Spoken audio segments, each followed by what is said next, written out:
think one of the biggest mistakes online business owners are making right now is tracking the wrong things. And honestly, it's creating more stress, confusion, and more pressure than ever before. Because while everyone's obsessing over followers, engagements, dashboards, and trying to hit these gigantic revenue goals, there's a completely different set of data that is quietly determining whether your business actually feels sustainable. And I don't think enough people are talking about it. So today we're diving into the data that actually matters in 2026, the metrics most people are ignoring, and why some businesses are making more money with less chaos. So stay tuned. Hey, welcome back to the show. It is Michelle. I hope that your year has gone so incredibly awesome so far. And as of the recording of this episode, it is the beginning of June. And this is where we reflect on the first 6 months, going into how we are going to close out the remaining part of the year. And something keeps coming up again and again in conversations that I've been having with both in my masterminds as well as within clients. So this conversation today has been sitting heavy on my heart lately because I feel so many business owners are so overwhelmed right now of what they should be doing, what they could be doing, what everyone else is doing. And what's interesting is that it's not always because their businesses are failing. It's because there is just so much noise around what success is supposed to look like, right? So it's like everyone's talking about scaling, right? They're talking about 7 figures or getting in that 7 figure club. And honestly, now it's the 8 figure club, right? So many of the influencers or the people that we're following, they're already getting to 8 figures, multiple 8 figures. So now that bar just keeps getting raised higher and higher. Everyone is talking about visibility, content, algorithms, and all the other things that you should be doing, right? And then meanwhile, there are business owners quietly sitting there and thinking, okay, but why does this still feel so hard? Like I'm making money, I'm making progress, but everything just feels so freaking hard. And I think part of the reason is because we've become obsessed with tracking data that looks impressive instead of tracking data that actually improves our lives and our businesses. So today, I want to have a really honest conversation about the data that actually matters, not just the stuff sitting inside your dashboard, because you know I'm all about that, right? How we can increase conversions. That's what this whole show is about. However, today, I'm talking about the deeper metrics that are not determined whether your business is profitable, sustainable. It's really looking to see what's enjoyable, right? So you can scale and make sure your business is aligned with the life that you actually want to live. Because I think a lot of people are building these businesses based on someone else's definition of success, what someone else is doing, right? How they are structuring their business. Then if I want to be successful, then I must be do it the same way that they are. And that thought process or that business model could be dangerous. Okay, so let's start here. I think social media has completely distorted what success in business is supposed to look like. So if you spend enough time online, it starts to feel like everyone is making multi-millions of dollars, scaling these giant teams, running these massive launches, and growing at this lightning speed. And if you are not doing that, it almost feels like you're behind. And sometimes you actually believe that you are behind. But honestly, I think more people need to stop and ask themselves, what do I actually want? Right? Because maybe your dream business is not a giant company with 50 employees and this constant pressure. Maybe your freedom number looks completely different, right? Maybe your version of success is being able to make amazing money while still having this flexibility, this peace, right? This calmness in your heart, time with your family, room to breathe. and a business that doesn't completely consume your life.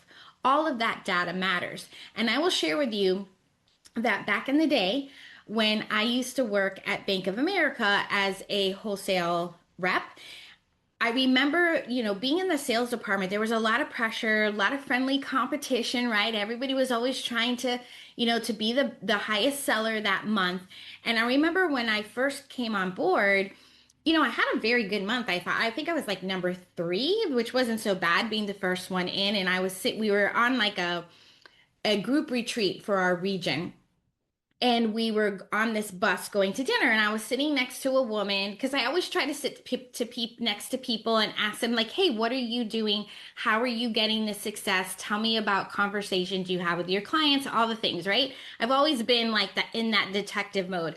And I remember sitting next to this one woman, and she had been there for a few years, and I was like, hey, what do you contribute your success to? She's like, everyone's competing for, to make, 30, 50, whatever, close millions of dollars a month. However, $15,000 a month is good money for me. I don't need to work harder. Um, to make more money. Like, I'm good with this number. So she felt good within herself, and she let go of that competition, didn't let it bother her, if you will, because when you get in that surrounding, which is very similar, even though we all have our own businesses, we are technically sometimes, depending on your thought process, competing with other people that we see online. It's like a natural thing. We're, instead of competing with ourselves and what our dreams and how we want to live, like how many hours do we want to work a day? How many clients do we want to work with, right? We are competing with what other people have and thinking that's what we want. So when she said that to me, I keep coming back to that conversation very often in my mind and say, okay, what is this crazy cool number that not only can obviously pay my bills, but I can enjoy or do some of these things that I've been wanting to do with my husband, with my kids, with my parents, right? And it's not only financial, it's time. Okay. So I think that one of the first pieces of data that most people are ignoring is they never stop to define what enough actually looks like for them. So instead, they inherit goals from the internet. Okay.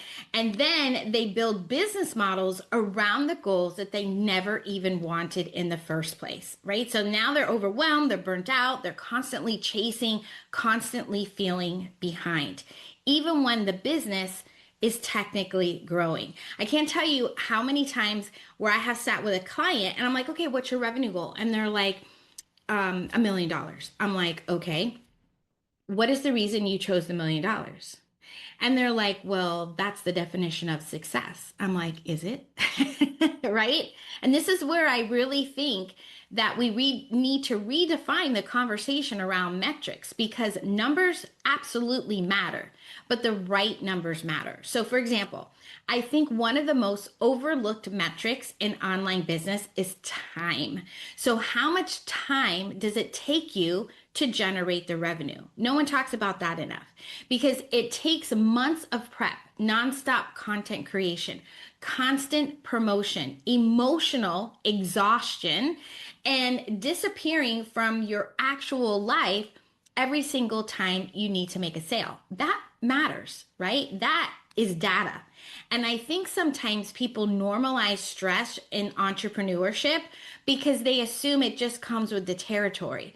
But I don't actually believe your business is supposed to constantly feel like survival mode. Yes, do I think maybe when you're first starting out or you're creating something, yes, you are putting or you're investing more of your time and effort into creation.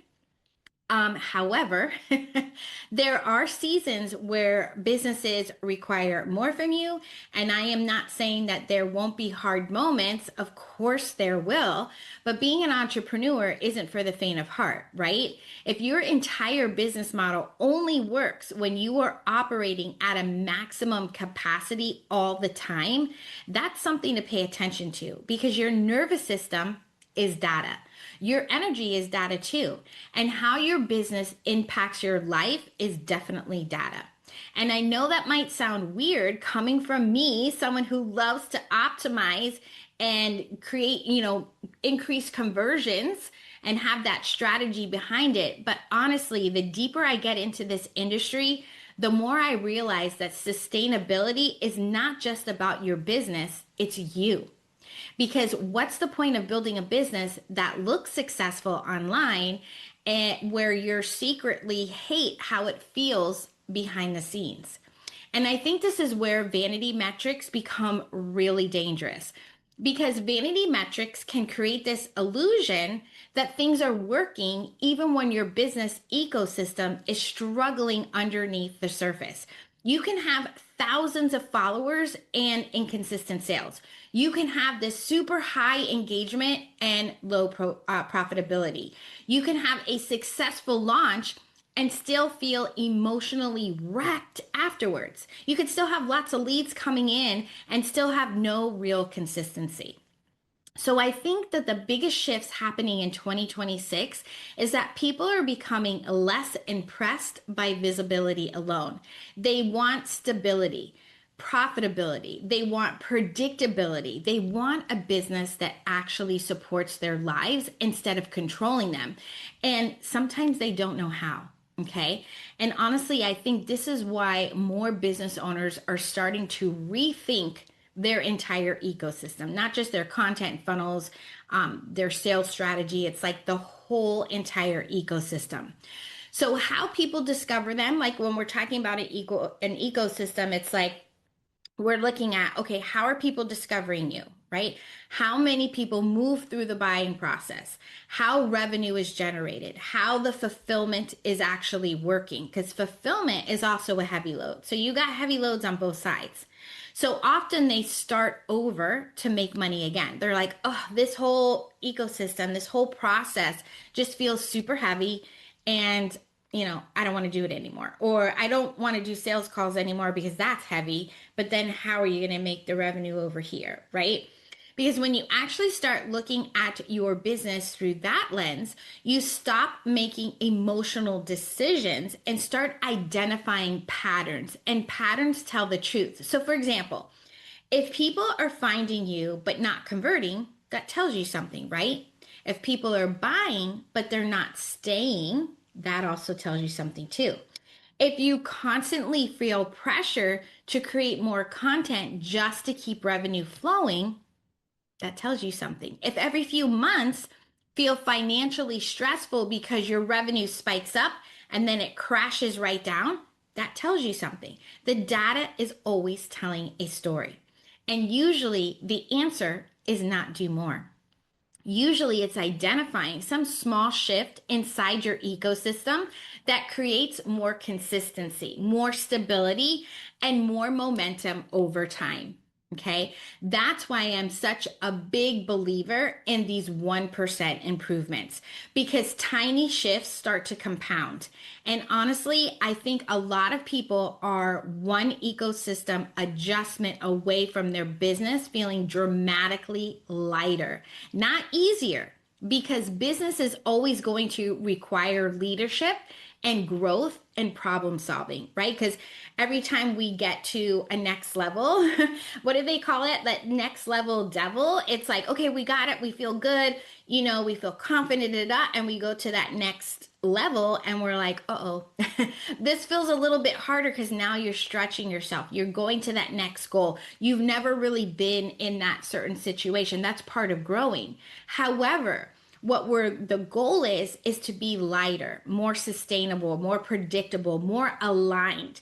And that's actually one of the biggest conversations that I am having right now inside my free training because I'm walking you through the shift that most coaches and course creators are making in 2026 to create more consistency in their business without feeling trapped in this constant cycle of pressure and unpredictability.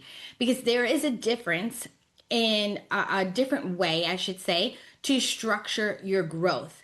And when you see it, so many things start to click in place. So if this conversation is resonating with you, I want you to go save your seat for my free training. And I'm going to link it in the show notes so you can be totally present for this conversation. And then after, you can go in the show notes and click on the link. Now, this is so important because if you've been feeling like your business has become heavier than it needs to be lately, I'm going to actually break down the ecosystem shifts happening right now. That's what is actually working in 2026 and how to create more consistency in your business without feeling like you constantly have to chase the next sale. Okay.